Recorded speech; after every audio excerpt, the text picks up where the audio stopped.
Mga kwento ni Felmo.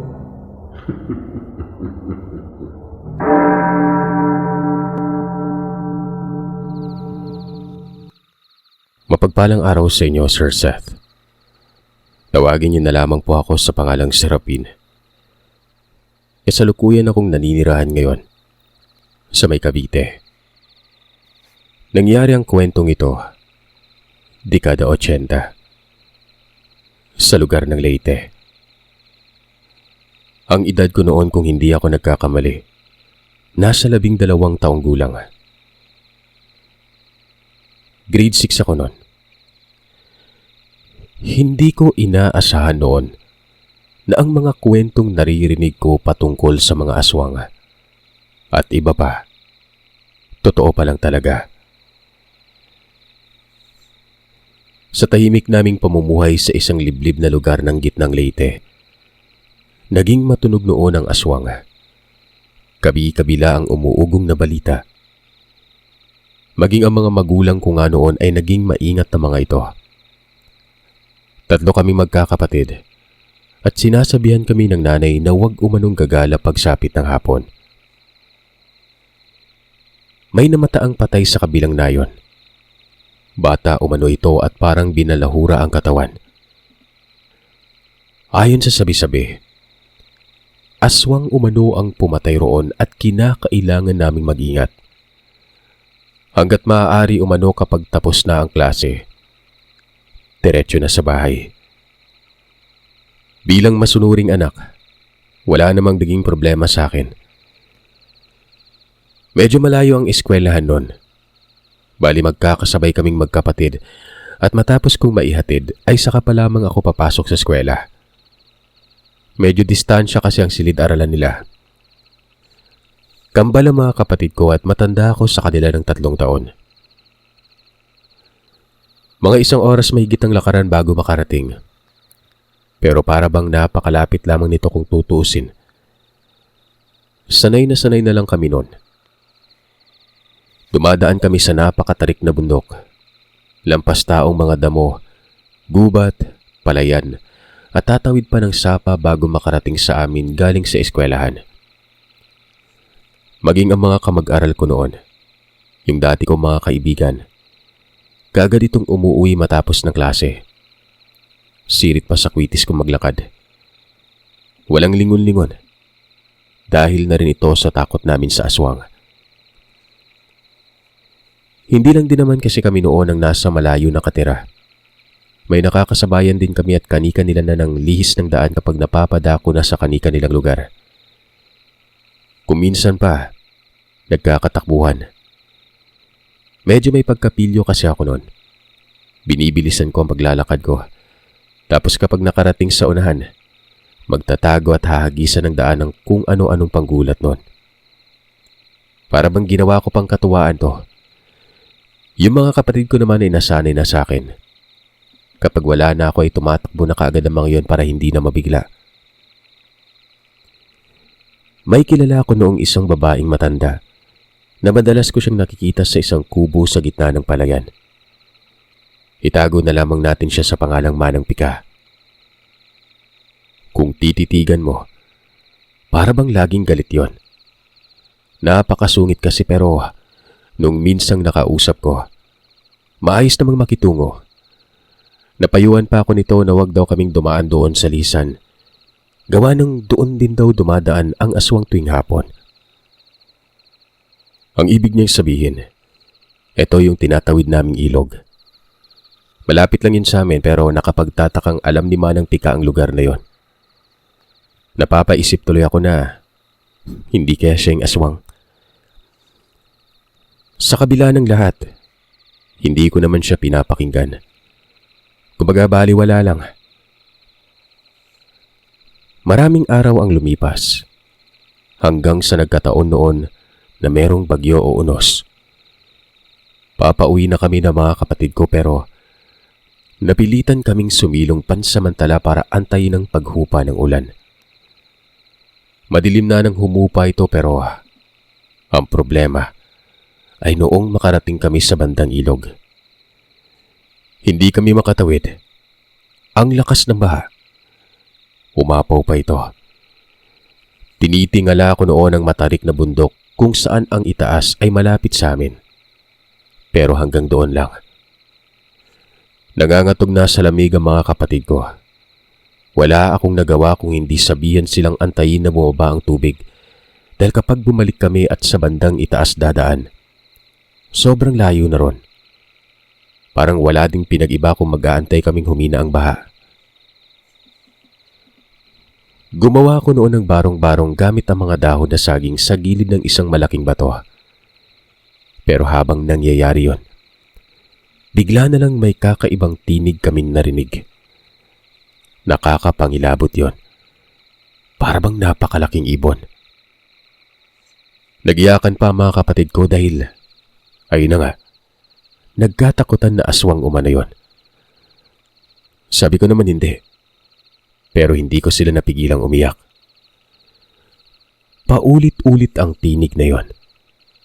May mahina. May sobrang lakas na parabang nasa gilid na lang ng tenga. Aminado akong pati ako noon ay natatakot na rin. Kahit sa tingin ko ay hindi aswang pero nakakapangilabot. Siguro, mga isang oras yon. Nakarinig ako ng kagaskas sa kawayanan. Sa may bandang ibaba ng lugar. Kasunod naman ito ay ang tunog ng igik ng isang baboy. Ito namang mga kapatid ko ay sobrang ingay na. Umalis na raw kami. Bahala na umano kung anong mangyari basta pipilitin naming tumawid ng ilog. Ang kukulit niyo naman. Sabing walang aswang eh. Hindi yun aswang. Hayop lang yun. Nasa gubat tayo. Natural na may ganon. Wika ako sa kambal. Mga ilang sandali lang. Nakarinig ako ng boses ng isang tao. Para bang tinatawag kami nito. Inaalam ko kung saang direksyon. Hanggang sa nalaman kong naroroon ito sa may bandang ilog. Sa gilid mismo. At nakapatong ito sa bato. May banaag naman akong nakikita na tao ngayon pero hindi ko maidetalye kung ano ang itsura. Ang sabi nito ay pwede na umano kaming tumawid. Siyempre nagtaka ako. Wika ko sa sarili ko, baka kilala ko yon. Lumapit ako nun. Pero nang ilang distansya na lang Sir Seth, ay muli itong nagsalita. Huwag daw akong lalapit sa kanya. Mas maigi umanong sundin ng mga sinasabi niya nang makauwi kami bago pa daw dumating ang aswang. Kung kaya naman napahinto ako nun. Walang ano-anong sinunod ko siya. Pero naroroon ang pagtataka ko kung bakit ayaw niya akong palapitin. Doon nga ay nakita ko na umuusli na yung mga bato nun. Ibig sabihin ay mababaw ng tubig at pwede na kaming tumawid. Sinabihan ko ang mga kapatid kong tumakbo ng mabilis. Nauna sila dahil sinisigurado kong walang maiwan sa kanila bago pa ako tumawid nun. Nasa baba ako banda noon para kapag nadulas sa mga ito, masasagip ko sa may bandang baba. Paglingon ko dun sa kinaroroonan ng tao, gulat na gulat ako nang bigla itong tumalon ng pagkataas-taas at nakarating pa sa may kakahuyan. Parang palaka. Rinig ko pa noon ang tunog ng mga puno at damo nang mapadako siya ron. Wala na. Iba na ang hinala ko. Hindi normal na tao yon. Nagtatatakbo ako sa pagtawid at sinabihan ko ang mga kapatid ko na hanggat maaari, tumakbo ng mabilis at wag lilingon. Dahil may aswang. Nag-aalala namang bumungad ang mga magulang namin nang makarating kami sa bahay. Umiiyak si Nanay Lita at Tatay Emilio nun. Ang sabi pa ni Tatay Emilio, sisimulan na daw sana nila ang paghahanap sa amin pero ayun nga, mabuti na lamang at nakauwi na kami. Nagtanong pa si Tatay kung bakit kami natagalan. Sinabi kong sa ilog kami dumaan. Mataas ang tubig kaya hindi kaagad kami nakatawid noon. Pinagalitan ako ng tatay. Pinagbabawalan niya kasi kami doong dumaan. Gawa ng bukod sa napakadelikado, may mga mababangis din na hayop at may mga elemento pa umano. Hindi ako nagdalawang isip noon na sabihin kay tatay na merong tumulong sa amin. Tay, hindi siya tao. Ang bilis niyang maglaho eh. Isang talon lang, nawala agad. Aswang yun, tay. Pero bakit niya kami tinulungan? Kita mo na. Paano kung pinatay kayo nun? Tigas ng ulo mo, Serapin. Bahala na kung iikot kayo, wag lang kayong dadaan dun sa ilog. Dadaan lamang kayo dun kung kasama niyo ako. Kinabukasan, nilagnat si Boyet. Ito yung isa sa mga kambal. Yung isa, si Ismael yon. Hindi na rin pumasok si Ismael dahil masama din ang pakiramdam. Tingin ko noon ay sa sobrang nervyos ito. Kung kaya naman mag-isa na lamang ako. Naiisip ko talaga ang pangyayari noong nakaraang gabi. Hanggang sa muli akong napadako sa kubo ni Manang Pika. Kasisilang pa lamang ng araw noon. Sinalubong niya ako at pinagalitan at ang sabi nito, isinusugal ko daw ang buhay ko at mga buhay ng kapatid ko. Matigas sumanong ulo ko. Kung wala umanong sumaklolo, patay na daw dapat kami magkakapatid noon. Takang-taka ako noon. Papanong alam ni Manang Pika ang nangyari kagabi? Alam mo yung parang nandun siya. Hindi naman pwedeng yung taong nagpakita gawa ng lalaki yun eh. Pero paano? Magtatanong sana ako pero mabilis din namang umalis sa matanda nun.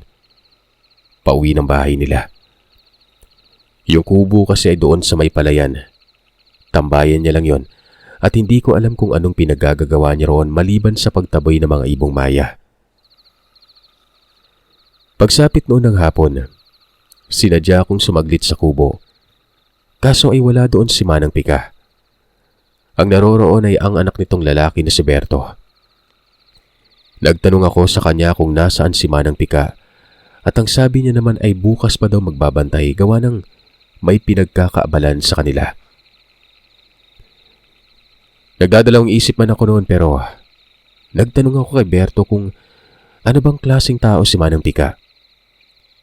Sinabi ko sa kanya na nagdududa ako gawa ng papanong nalaman nito na may nangyari sa amin sa ilog. Alam mo, Serapin, nakakatuwa ka. May mga bagay kang hindi alam kaya napaka-inosente mo. Bueno, maniwala ka na lang sa kanya. Totoo yung mga sinasabi niya. Ihahatid na kita, tara na. Siyempre, kung nagtaka ako sa pagtugon niya, mas nagtaka ako sa mungkahi niya. Ihahatid daw niya ako. Sabi ko wag na lang pero hindi, ihahatid kita. Ikaw yung inaantay ko. Kailangan kitang maihatid. Bakit niyo naman po ako ihahatid? Alam ko naman po yung daan pa uwi. Kabisado ko yung lugar. Wag na po. Basta ihahatid kita. Si nanay yung nagsabi sa akin na ihatid daw kita eh. Nababagabag man. Pero hindi na lamang ako nagreklamo noon. Sabi ko sa sarili ko bahala siya. Ayun, inihatid nga ako. Sobrang tahimik niya, Sir Seth. Hindi nagsasalita. Lagi naman akong sumisipat sa kanya. Nauuna kasi ako noon. Napapansin ko ang seryoso na muka at panay tingin sa kakahuyan. Hindi siya nakatingin sa daan. Samantarang ang hirap ng landas doon. Pero hindi siya nagmiminti sa paghakbang. Maging ang mga may bangin, hindi siya natitisod at nalalaglag. Basta yung mga mata niya, nakatuon lamang sa gubat. Noong matapat na kami sa likuang daan patungong ilog, sinabi kong doon ako dadaan, total ay ako lang naman mag-isa. Dagdag ko pa, pwede na siyang umuwi. Ihahatid kita hanggang sa inyo. Huwag tayong dadaan sa ilog. Diretso lang, Serapin. Nainis ako nun. Nagtanong ako sa kanya kung anong problema pero ayaw namang magsalita. Hanggang sa huminto ako noon at sinabi kong hindi ako uuwi kapag hindi niya sinasabi sa akin ang dahilan. Hindi ko alam na matapos kong magtanong, babalutin ako ng matinding kilabot. Paano ba naman kasi? Alam niyo bang nandun yung aswang sa ilog nung nandun kayo? Kung hindi lang dumating yung sumaklolo sa inyo, nako, pinaglalamayan na kayo ngayon. Pero syempre, hindi titigil yung aswang dahil nga namarkan niya kayo eh. Hindi ka ba nagtaka? Nagkasakit yung kapatid mo. Makinig ka sa akin, Serapin. Ako yung sumaklolo sa inyo kagabi. Gusto ko noong tumakbo. Siya ang sumaklolo. Siya yung tumalon na parang hindi na tao. Hindi ako nagsalita nun. Umatras ako at naghahanap ng pagkakataong tumakbo na mabilis. Pero tumawa siya ng tumawa. Naanimoy sobrang natuwa at ang sabi pa nito, huwag umano akong matakot sa kanya. Hindi daw siya nananakit.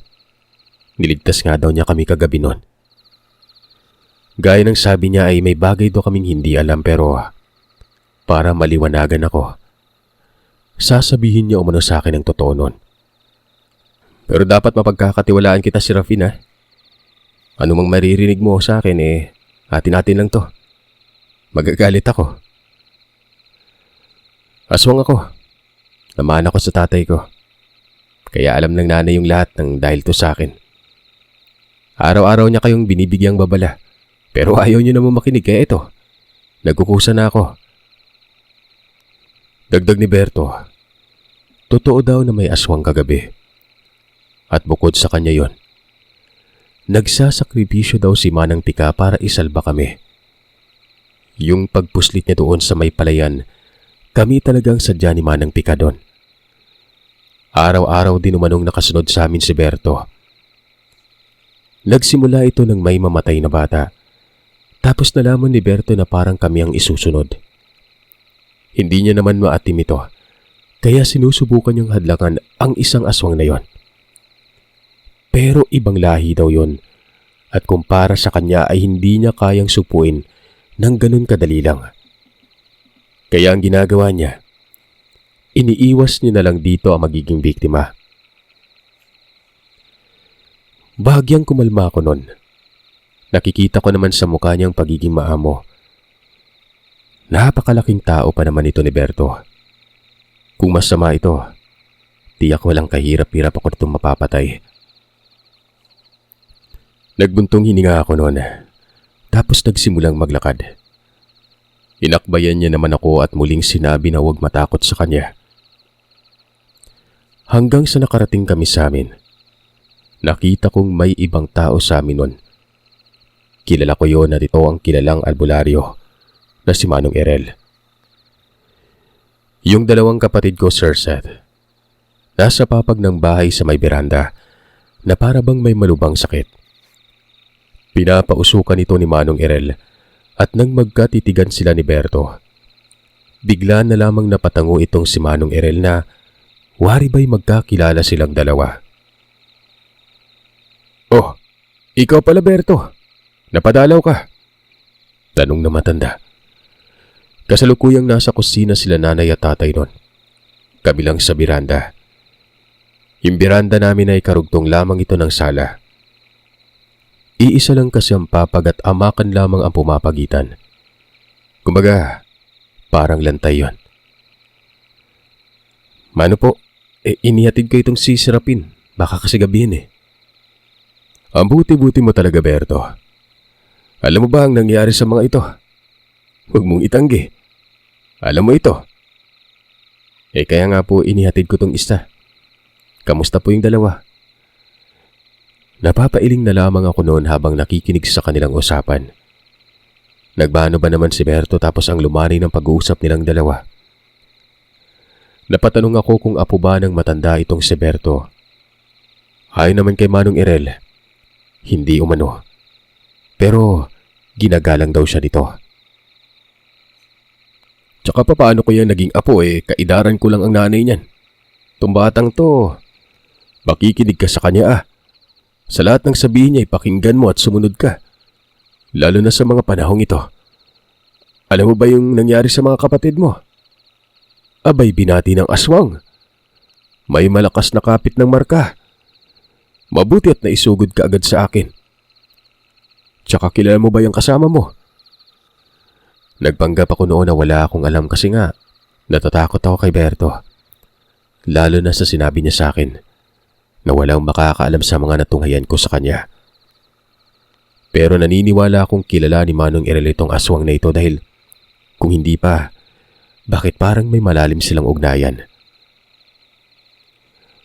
Bagamat naging ganon, nabaling ang atensyon ko sa mga kapatid ko. Binati umano ng aswang ang mga ito, namarkahan pa. Hindi ko alam kung ano ba yung marka-markang yan noon.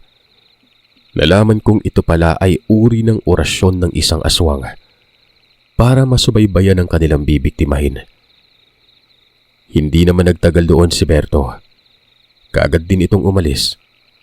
Hindi nga ako nakapagpasalamat sa kanya pero nawalan ako ng ganang pumasok sa eskwela noon. Lumiban ako kinabukasan.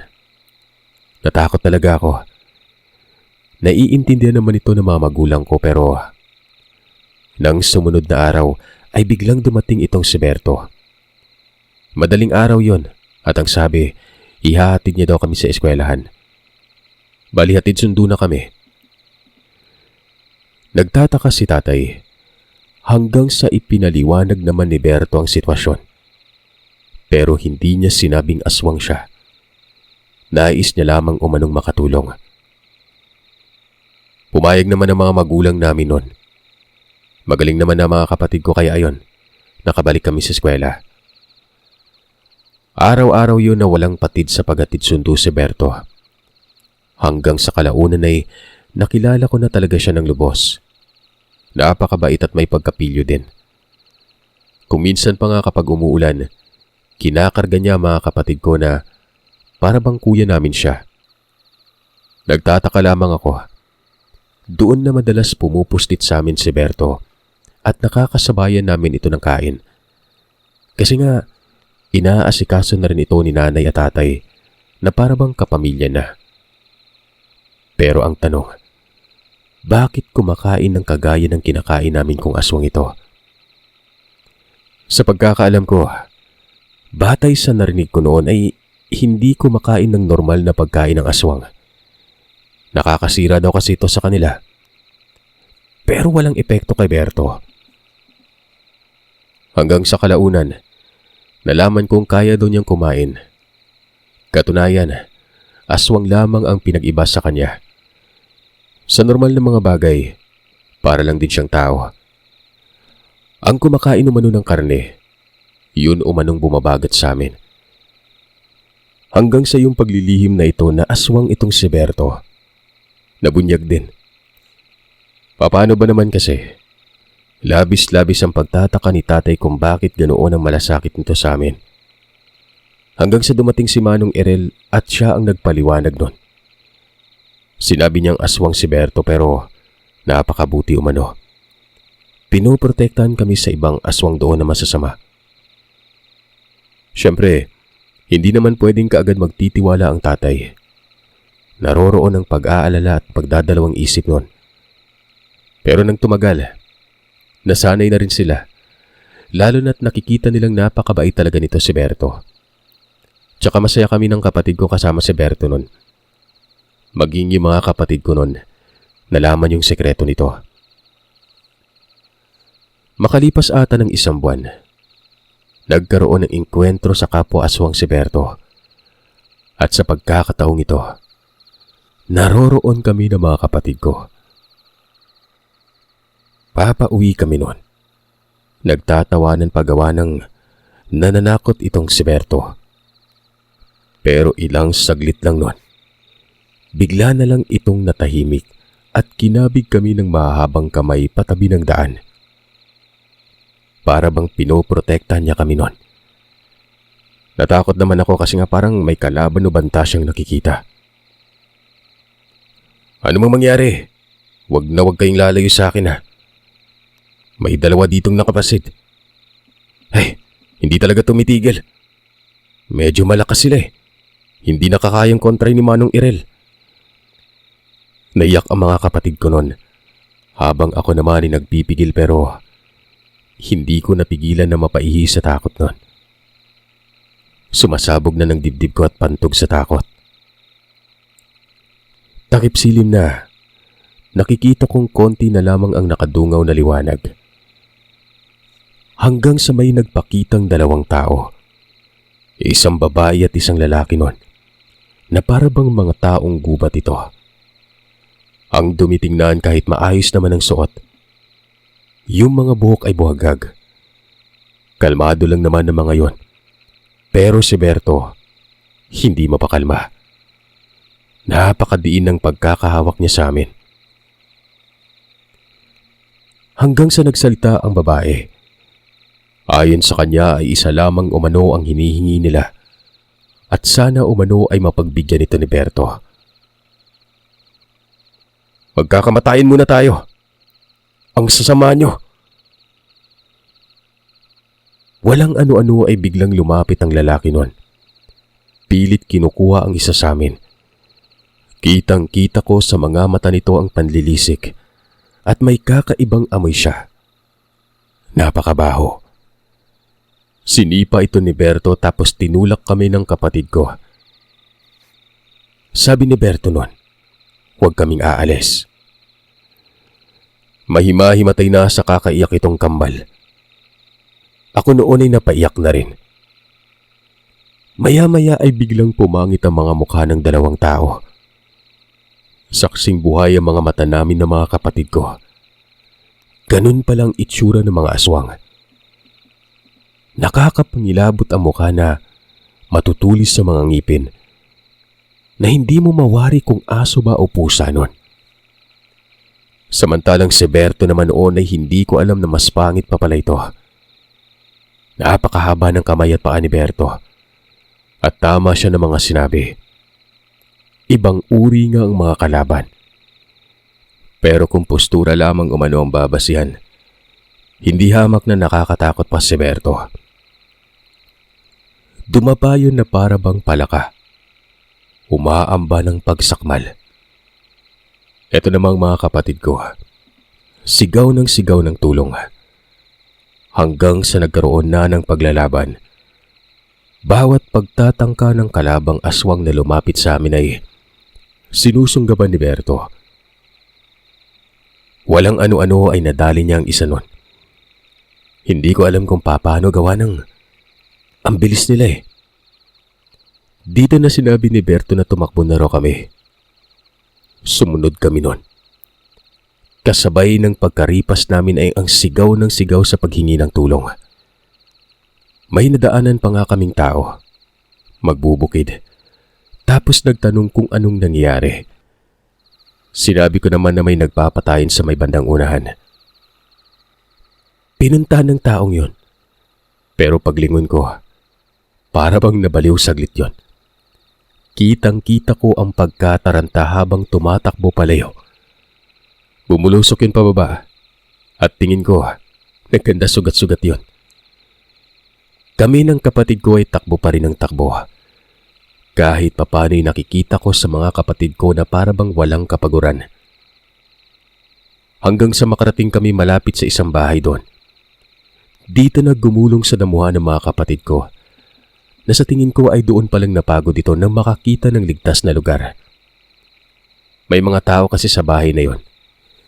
Lumapit pa yun sa amin at katulad ng sinabi ko doon sa tumakbo, yun pa rin ang sinabi ko sa nakatira. Pinuntahan din nila yon. Ilang saglit lang ay nakikita ko na ang mga itong pabalik. Hindi daw tao ang nagpapatayan. Mga aswang. Kumuha ng itak ang isa sa mga ito at binalikan yon pero wala nang naabutan pa. Nawala na rin umano yung nakatumba sa lupa. Ako naman noon ay napapaisip kung nasaan na sila. Mga ilang sandali din kaming naroroon sa bahay na yon. Gabi na at hindi ako uuwi hanggat wala kaming kasama. Hanggang sa maya-maya pa, dumating si Berto. Nakita kong nakahubad pang itaas na ito. May mga sugat. Yung padre de pamilya sa bahay na yon ay inalalayan si Berto pero sinabi nitong ayos lamang umano siya. Nagdahilan ito. Ayon dito ay naabutan daw niyang may nag-aaway na aswang at nadamay lamang umano siya. Mabuti na lamang umano at nakatakbo siya noon. Kitang-kita ko na napaka-imposibleng walang dinadaing itong si Berto. Napakalaki ng mga sugat niya. Pero tila ba wala lamang ito sa kanya. Nagudyat lamang ito ng pagtango at sinabing, "Tara na, sabay na tayo. Ako na lang po yung bahala dito sa mga bata. Alam ko naman po kung saan nakatira yung mga to eh." Walang nakapagsalita alinman sa mga nakatira doon, maliban na lamang sa mga titig nitong parabang sobrang nag-aalala. Dali-dali namang sumunod ang mga kapatid ko na magsimula ng maglakad si Berto. Magkabilang kamay sila ni Berto. Nang malapit na kami sa amin, sinabi ni Berto na hindi na siya tutuloy pa. May pupuntahan lamang umano ito. Tutal ay nakikita naman na umano ang bahay. Hanggang doon lamang ito. Pero kinabukasan ay aasahan daw namin ang paghatid sundo niya ulit. Awang-awa na ako kay Berto ng Sir Seth. Mantakin niyo, ganun yung malasakit niya. Kahit nang tingin ko ay ikakamatay pa niya pero parang wala siyang pake. Minsan nga'y sinabihan ko siya na si tatay na lamang ang maghahatid sundo sa amin pero ang sabi niya, wala umanong panlaban ng aming ama. Kaya daw pinagpipilitan niyang sarili na siya na lang. Mauna na kayo, kambal. Dali. Saan ka naman pupunta, Berto? Dapat magpahinga ka na lang sa amin eh. Wika ko nun. Ayon naman kay Berto, magpapagaling lamang daw siya ng mga sugat. Mabilis naman umanong gumaling ang mga tinamo niya sa oras na makauwi siya. Hindi na lamang ako nagsalita nun. Minabuti kong umuwi na lamang. Sobrang nagulat ang mga magulang namin. May bahid kasi kami ng dugo. Sinabi kong napalaban si Berto sa buwabagat sa amin nun. Iniligtas niya kami. Pinaliwanag ko talaga ang buong pangyayari. Yung mga magulang ko ay napapaiyak na lamang nun. Nagtanong pa ito kung nasaan si Berto at sinabi ko namang umuwi gawa ng sugatan. Hinatid lamang kami hanggang sa labas ng lupain namin. Kinabukasan, 2 labi ng tao ang natagpuang patay sa kabilang baryo. Bali-bali ang katawan nito. Hindi na maitsura. Ayon sa umuugong na impormasyon, aswang umano ang pumatay. Kaya naman mas lumala ang pagkatakot ng mga residente sa lugar. Hindi bumalik si Berto ng mga panahon na yon kaya pinili na rin naming hindi na lang pumasok. Plano naman sanang puntahan ni tatay si Berto kaso dumating itong si Manong Erel. Ang sabi nito, mali umano ang impormasyong kumakalat. Yung namatay sa kabilang baryo, mga aswang umano yon. Lalaki at babae yon. Hindi na talaga mamukaan at kung hindi siya nagkakamali, ay ito yung aswang na bumabagat sa amin. Mag-asawa umano yon. Pero ang tanong ng manggagamot, bakit namatay? Natulala ako. Hindi ako kaagad nakapagsalita. Ang ibig sabihin ay napatay ni Berto ang nakalaban niya kagabi. Hanggang si tatay na lamang ang nagsalita at sinabi niyang baka ito umano ang nakalaban ni Berto kagabi dahil binagat nga daw kami nun. Tama po. Baka yun na siguro. Babae at lalaki. Napatay po yun ni Berto. Akala ko nga namatay siya sa laban ng yun eh. Kaso buhay pa pala. Inihatid niya po kami dito. Ang lalaki po ng mga sugat ni Berto, Mang Erel. Kung ganun, si Berto pala ang pumatay. Sugatan ka mo, teka. Pupuntahan ko sa kanila.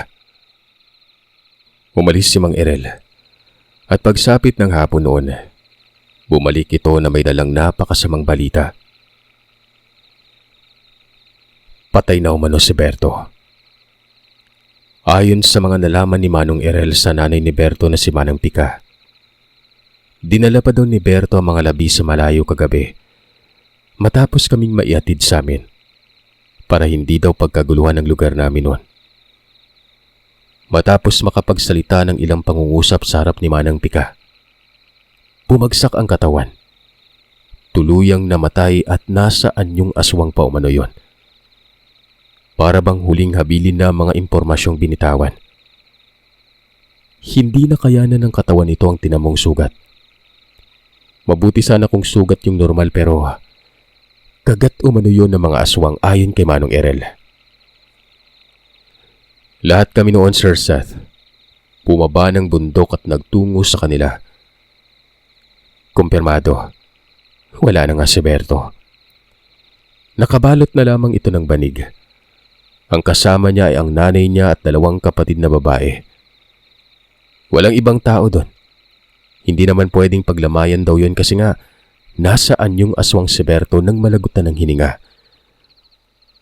Para bang pinagsakluban kami ng langit at lupa. Kahit hindi namin yun kadugo pero napamahal na siya sa pamilya namin. Kahit aswang pa. Hanggang ngayon, natatandaan ko ang lahat. Minsan nga kapag napapauwi ako ng Leyte, dinadalaw ko ang pinaglibingan ni Berto.